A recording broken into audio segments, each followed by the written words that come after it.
The story begins with Pippa, who has just moved into a new apartment in Montreal with her boyfriend, Thomas, for the very first time.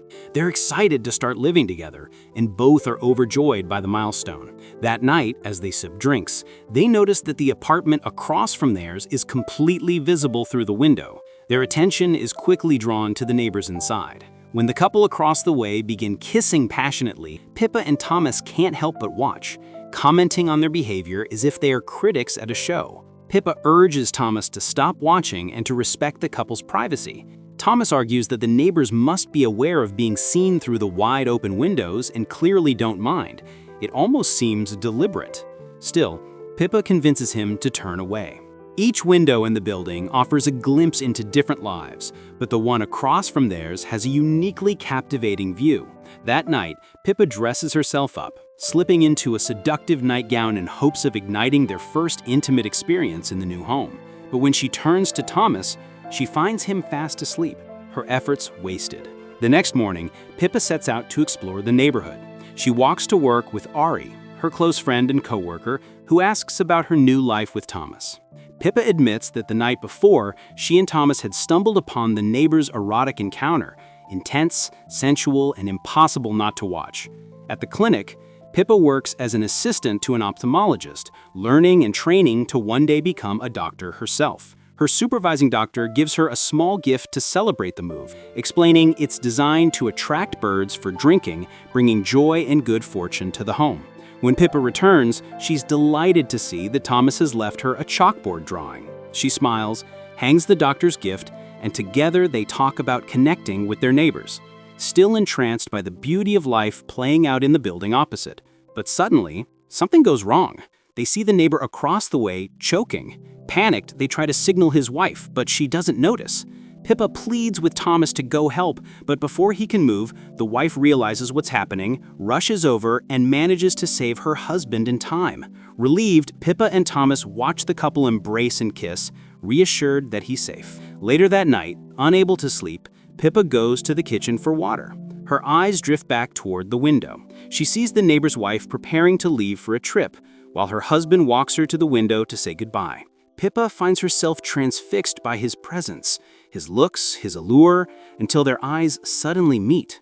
Startled, Pippa drops her glass, shattering it on the floor. Thomas, a composer who creates music for commercials, becomes distracted during work by the very same window. He realizes the man across the way, a photographer by profession, is entertaining one of his models in his wife's absence, far more intimately than a simple photo shoot requires.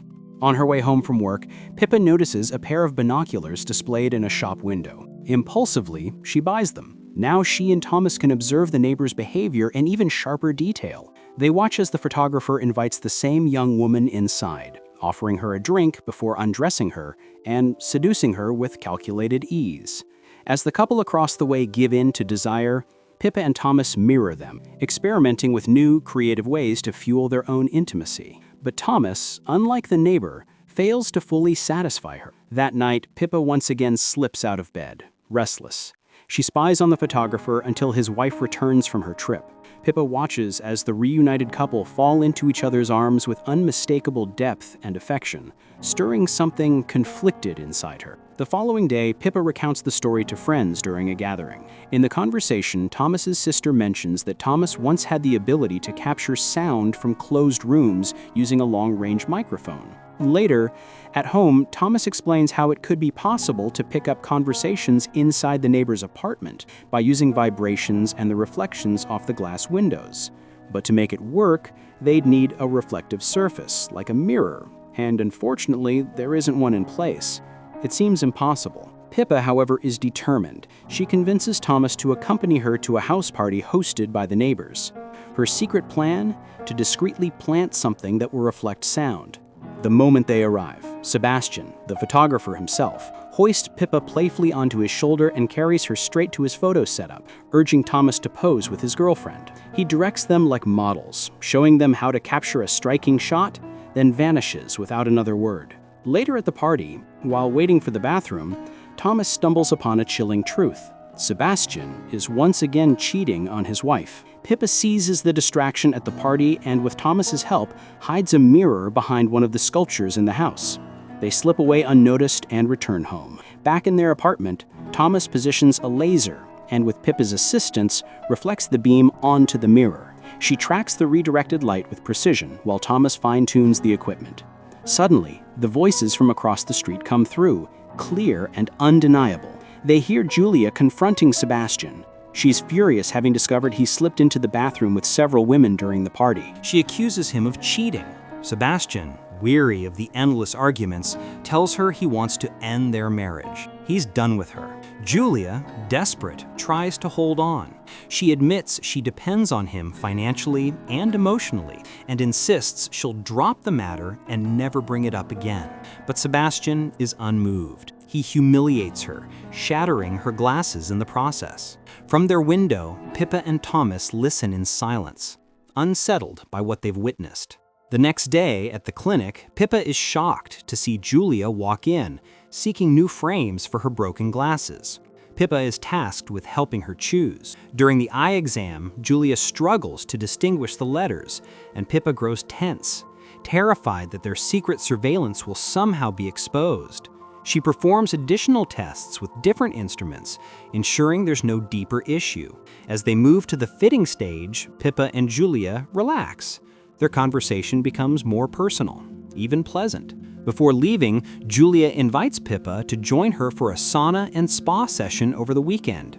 Nervous but unable to decline, Pippa agrees. Meanwhile, Thomas, working on a commercial project, can't resist tuning in again. He listens as Sebastian flirts with one of his models, recycling his old tricks. At first, the woman resists, but after persistent coaxing and the promise of extra pay, she reluctantly gives in to a limited arrangement with him. Later, Pippa tells Thomas about Julia's visit and their plans for the weekend. She explains that she hopes to open Julia's eyes to her husband's betrayal. But Thomas has had enough. He warns her this isn't our problem and insists they stop spying altogether. He urges her to cancel the outing with Julia. When Pippa refuses, Thomas pulls away, disheartened. He grabs his coat under the pretense of buying drinks and leaves. The weekend arrives. Pippa joins Julia at the spa. In the sauna, Pippa tries indirectly to hint that Julia should distance herself from a relationship poisoned by infidelity. Julia dismisses it. She insists she owes everything to her husband, that without him, she'd be nothing. She praises Sebastian, calling him a professional, a success, someone she trusts completely. Pippa holds her tongue. Outside the spa, the two women part ways. Now fully immersed, Pippa watches the couple's lives with near-obsessive attention. She tracks Sebastian's affairs with mounting precision. One night, after setting up the surveillance equipment, she discovers Julia awake at her computer, struggling to access the printer. An idea sparks. Using Thomas's system, Pippa intercepts the connection and anonymously sends Julia a message. Sebastian is cheating. Julia scoffs at first, but the message insists, check the bathroom trash. A used condom is there. At that moment, Thomas notices what Pippa is doing. He lashes out, accusing her of crossing a dangerous line. Her fixation, he says, has gone too far. But Pippa is resolute. She wants Sebastian exposed. Julia, shaken, waits for the right moment and then searches the bathroom bin. She finds it, proof. Enraged, Julia arms herself with a knife and storms towards Sebastian's room, while Pippa and Thomas watch, horrified. Thomas panics, reaching for the phone to call the police. Pippa stops him. If Julia kills Sebastian, the police will come for them first. After all, Pippa was the one who planted the idea. In the end, Julia falters. She can't do it. She drops the knife and walks out, broken, furious. Thomas smashes Pippa's binoculars and retreats to the bedroom. The next morning, he confronts her. Enough is enough. He demands that she end the spying. Pippa promises, no more surveillance, no more risks. They embrace, clinging to each other in the wake of the previous night's chaos. But their relief is short-lived. From across the window, they see movement, then silence. Julia has taken her own life. Thomas, shaken and terrified, blames Pippa for everything that has happened. He packs his belongings, ends their relationship, and leaves her behind. That night, Pippa sleeps alone in their bed. The following day, while calling clients about their finished eyeglasses, she stumbles across Julia's completed order. Fighting back tears, she records a message about delivery, knowing Julia will never hear it. Weeks pass. Pippa observes Sebastian, broken and unmoored after Julia's death. Hoping to soothe her own guilty conscience, she follows him into a bar where he sits drinking. From a distance, she studies him. He notices her. Crossing over, Sebastian opens up, confessing his pain. Pippa comforts him, speaking gently, drawing him in. He invites her back to his home for a drink and a quick modeling session. Just a few instant photos. Pippa accepts. Together they walk back to his place. Her compliance reveals the truth. Helping Julia was never Pippa's true motive. Deep down, she had always fantasized about having Sebastian for herself. At his home, Sebastian pours her a drink and casually asks if she'll attend the opening of his new exhibition. Using the same practiced routine, he positions her in front of his camera. After several shots, he pushes further, asking her to undress so he can capture more intimate, half-nude portraits. He reassures her that he's a professional, urging her to trust him. Slowly, he removes his own clothes. Entranced, Pippa follows his lead. He photographs her, then pulls her close. They kiss, succumbing to raw desire. At the same time, Thomas arrives at Pippa's apartment with a bouquet of flowers, ready to reconcile. When he doesn't find her, he pours himself his usual drink from the fridge, even setting some out for the birds outside. Then, looking through his equipment, he realizes Pippa is in Sebastian's apartment, betraying him.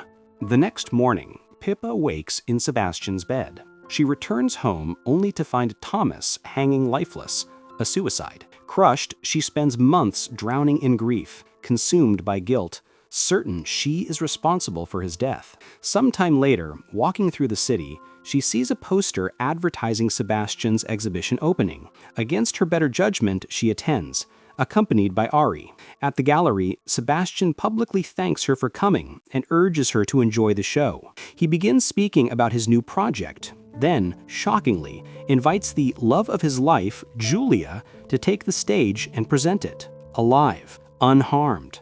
The crowd gasps. Julia explains that the project is centered entirely on Pippa and Thomas. They had been under constant surveillance. Every stolen glance, every act of voyeurism, recorded by hidden cameras in Sebastian and Julia's home. With icy composure, Julia narrates Pippa's story to the audience, framing her as the true cause of Thomas's death. The truth slams into Pippa. Everything had been a performance, a setup. She and Thomas were pawns in their elaborate game. Humiliated, she bolts from the gallery, races home, then veers towards Sebastian's house. In the attic, she discovers the nightmare laid bare, an archive of recordings cataloging her and Thomas's every moment. Shaking, she smashes the equipment, tearing photographs to shreds, weeping uncontrollably. The next day, forced to vacate her apartment and leave Montreal, she packs in silence. Pouring the last of the bird water into the feeder, she notices several dead birds beneath the window. Moments later, she turns and finds Julia standing there, calm, smiling, saying goodbye. Meanwhile, Sebastian and Julia grant a glossy magazine interview. They describe their legal concept, a new gallery series chronicling the voyeuristic tendencies of neighbors, with each season built around a different victim. As the interview winds down, Sebastian grows agitated, and the couple abruptly leaves, carrying with them a fan's gift. At home, they share drinks, discussing guilt. Sebastian admits his conscience is heavy. Julia, unbothered, insists she feels nothing. She claims Thomas's death was on Pippa, not them, and reminds Sebastian they already humiliated her in public. Suddenly, the printer whirs to life. A message begins to spill across the page. Pippa's voice. She tells them she knows everything. Thomas did not kill himself. They murdered him. Panic. Sebastian and Julia realize she's near. They scramble to hunt her down. Pippa flees to her workplace, locking doors, desperate to keep them out. But they break in. Cornered, she accuses Julia of poisoning Thomas, staging it to look like suicide, and of manipulating her from the beginning. Julia denies it, dismissing Pippa's words as delusion, until, without warning, she collapses. Pippa turns to Sebastian, calm, cold. She tells him the drinks were her gift, poisoned. His vision blurs. She leans in, whispering, "Look at me, Sebastian. My face is the last thing you'll ever see." Dragging them beneath the ophthalmic equipment, she activates the machinery. Light burns their eyes. They scream. Pippa blinds them, ensuring they will never ruin another life with their games.